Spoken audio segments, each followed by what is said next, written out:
Spoilers for part 1, thanks to them. Here's what I noticed from watching the episode. Although a sweet gesture, Amity actually puts the teabag on the outside of the mug, meaning she basically just handed Camila a cup of hot water. There appears to be several references to a cat or cats throughout the home, including this photo in the bathroom, as well as Luz holding one in a photo later on. It could be possible that they used to have one, or Camila's work saw her fostering different cats over the years. In the basement, Luz's Juliet costume from her school play in episode 1 is still hanging with some grease stains from her award-winning practical effects that she utilized. Also in the basement, we get several objects of note, including our first few references to Manny, Luz's dad, even before that later scene with Camila. Above his box is also their wedding picture. We also have the Dominican Republic and Puerto Rican flag, implying that Luz may actually be both. And lastly, Luz or Camila may know how to play the guitar, as the bisexual flag sticker is proudly displayed on the guitar case. There are a handful of little notes that are spread throughout the episode. I guess V still really loves them since reaching out, and even got Amity on board too. Amity and Willow continue to practice their love language, with Amity fixing up Willow's hair just like they used to when they were kids. Luz officially comes out to her mom as bisexual in this episode, and yet Camila already had a bisexual flag magnet on the fridge in yesterday's lie. This likely fell through due to changes that the show underwent during its shortening, but in-universe it could be explained by saying that Camila already knew that she was bi, and just had it up to show that she supported it whenever Luz was ready to talk about it. These photos the kids hung up of their loved ones back on the aisles confirms that Gus indeed only has his dad around, as well as Amity coming full circle by fully committing to disowning Odalia and embracing her siblings and father as people who actually love and support her, the complete opposite of when we first met her. Willow's outfit contains a reference to Gravity Falls by having Mabel's signature sweater design on her tank top. Although it was played for laughs, the episode very sneakily utilizes this seemingly innocent moment to foreshadow its ending by having Hunter inside a flapjack outfit. If it wasn't obvious enough, then the costume has 2 different eye colors as well, which implies 2 souls in one body. On the test portal door, we see what appears to be the skull of a rat, and since they needed magic, anyone want to check if the magic rats from yesterday's lie are okay? For those of you unaware, the snail is a reference to Bessie, the planter family snail in Amphibia. Amity and Luz have matching pajama bottoms during this beautiful rain sequence. Luz carved an L+A into her desk because of her relationship with Amity. Luz's class goes over this idea of fate versus free will, a common literary theme among epics, aka larger stories broken down into smaller pieces. Sound familiar? The show has repeatedly made a point to bring up this idea of destiny versus what wasn't a predetermined path of action. This moment will be pivotal to following Luz's character arc over these next few episodes, and is key to understanding her as a person. I actually explored this journey of hers in my Luz analysis video, which covers these ideas and how it connects to her in greater detail. It's the next video essay I'm working on, so please subscribe so you can know when it's out, and plus it really helps me more than you know. Thank you so much. The rule sign in the art room actually covers all the things we heard Luz do in episode 1. Luz still has her not Tamagotchi that she uses to communicate with Amity in her backpack. Hunter may be vocal about his love of wolves, but Gus really loves dinosaurs. He's got multiple shirts and even a pin. Gus drops a hint that he knows Hunter's a cloned Grimwalker by casually bringing up a very random spoiler about a clone in Cosmic Frontier to spark Hunter's interest right after he was distraught about not knowing who he was. He's also the only one who doesn't react when Luz says that Hunter's a Grimwalker. Camila and Manny were fans of Cosmic Frontier together, since we can see that Manny has a cosplay in Camila's Room of Secrets, and they even went to GalaxyCon together. We have a very interesting set of books Camila's reading to help with all the different roles she's juggling, including feeding the witches at home, feeding a manatee, which I'm not really sure what that one's for. They don't really have anything to do with the witches or V, but it could be for work, though it would be weird for a local vet to practice on one. A few books discussing pride topics to help in being more supportive of Luz, and a science fiction novel, just for fun.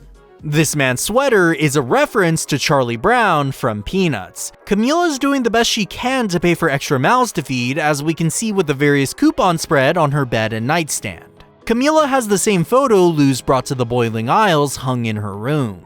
On Camila's nightstand, her love bracelet is the bisexual flag colors, and she also made that snakeskin that Luz found as a kid into a framed Ouroboros. Belos was easily able to infect Hunter because he touched the goop after removing his bandage, exposing it to the still healing wound. Inside the first shop that the gang stop at, there are Hexus Hold'em cards for sale. They were also on the test portal door earlier in the episode. We have references to Earthbound and Little Witch Academia hung on the walls of the Magic Circle. If you look really carefully, we know that this character Marcia is non-binary thanks to their nail polish colors forming the non-binary flag on their fingernails. Oh, and I guess it also says so on their plaque. I mean, my method is cooler, but whatever. Speaking of Marcia, I just want to point out that the idea of their parents sending them, a non-binary person, to a camp quote-unquote normalizing them is an incredibly disturbing idea.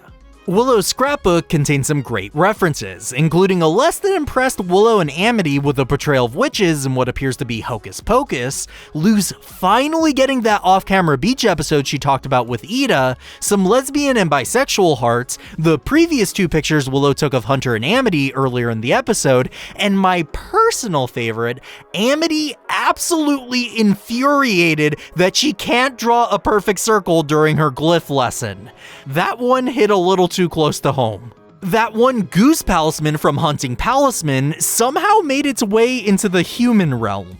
If this egg doesn't hatch into a snake after all this evidence, I think people are going to be pretty upset. But it turns out that the evidence doesn't stop in this episode. All the way back in episode 1, the first shot of Luz showed her holding a figure of Azora, the person she wanted to become, along with a snake. There's a couple of amphibia references in Camila's pet clinic, including Hop Pop on a flyer attached to the board, and Polly as a tadpole drawing in Luz's journal. It may seem pretty coincidental that the mask that blew in looked just like King and Hooty, but it turns out that they're supposed to be the characters from the front of the bandage box from earlier. Camila has a mug referencing Garfield, another classic comics character. Looks like Gus finally got that bite of that cookie he wanted from all the way back in season 1.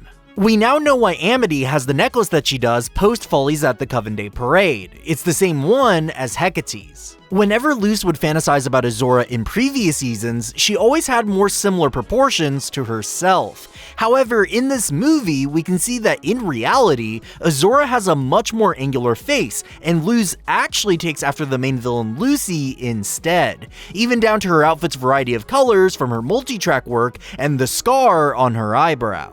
After Amity was concerned about Luz from the previous night, she and Willow moved their beds closer to her the next evening to help emotionally support her. On Luz's computer, we see that her username is @FriendsOfOwlsAndTitans, and she even made her own desktop background. Additionally, we have references to Stardew Valley, Hollow Knight, and, well, Hades. Guess that last one was legally okay to use. Hunter sewed a W patch onto Willow's costume for her. We have an audience member cheering for Gus in a grime costume from Amphibia. That barista from Robin's Roast who hated Jacob in Yesterday's Lie and in his display is the ballerina here shaking her head. We can see that Philip actually took his brother's coat after he disappeared in the Boiling Isles and still fondly keeps it to this day. No wonder he was so upset when Luz insulted his attire in King's Tide. Ironically enough, the person operating Philip's puppet is dressed as someone with a knife in their back, really on the nose of how Belos felt when he found out his brother fell in love with the very being that they were hunting. Caleb, you would stab me in the back? You did it to him first. In this shot detailing Caleb's whisking away to the Boiling Isles, not only is Flapjack shown, but Philip can be seen starting to document his adventures in his diary. Even all the way back then, he was writing his own narrative. There's a bit of an animation error in that everyone was supposedly terrified by Marcia's story, yet they're all smiling like nothing happened when they arrive. There's a Soul Eater and Resident Evil reference in Luz's video diaries. Because of this moment, a lot of people online have been pointing out a continuity error where Luz's glyph seemingly failed in Youngblood Old Souls despite having King, a Titan, nearby. While you could make the argument that he was too young and his magic hadn't matured yet, there's actually a concrete, established reason why it didn't work. In Eclipse Lake, when Ida's trying to activate her Harpy mode, Hunter says this. This isn't a normal cave! These walls are made from the veins of the Titan. Any magic you shoot will bounce right back at you. This means only blood outside the veins of a Titan can be used as a source of magic, meaning in that moment from Youngblood Old Souls, King couldn't have been used as the source and instead was either coming from the blood in the graveyard or through the portal door, just like Luz's Wi-Fi.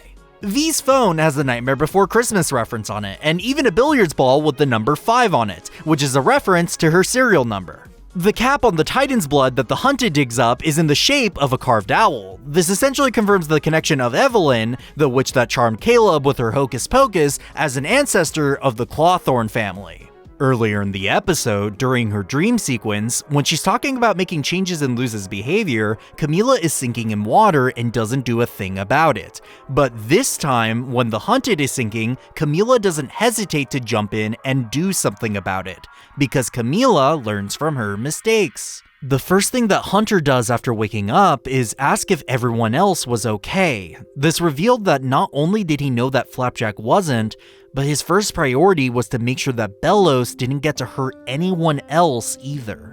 Hunter has significant changes to his physical appearance. The marks on him is tissue scarring from the places that Bellows most significantly took over during his short time as the Hunted. And the reason why Hunter's eyes are a light brown color now is because they're a mixture of Hunter's red eyes and Flapjack's dark brown ones. Oddly enough, despite V now being a part of the Noceda family and their bond established in Yesterday's Lie, V and Luz don't actually speak a single line of dialogue to each other during the entire episode. Luz may have left the egg behind on Earth, but it is possible that it could have been in her witch's hat or even in Luz or Camila's hair, because after all, Someday my hair is gonna be big enough to do that too. You actually want that? unfortunately, the portal likely didn't actually link to the Boiling Isles and instead led into the in-between. The reason being that it's been established that every portal post-season 1 that connects to another dimension shows the other side after a few seconds. And last but not least, the reason why Hunter knows what happened to Flapjack is the same reason Bellows is tormented by all the palismen he murdered. Palismen that are absorbed can give life-saving qualities, but forever become bound to the soul of the user. It could be possible that Hunter can now use magic just like Bellows, with Flapjack acting in place of a bile sac. So now, that little rascal lives on in Hunter.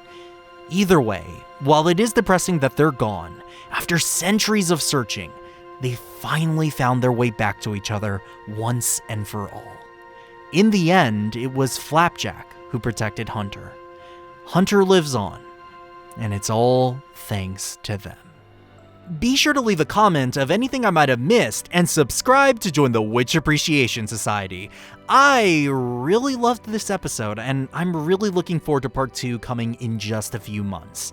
In the meantime, remember to do something nice for yourself today. Stay wild, witches. I'll see you all on the Hex side.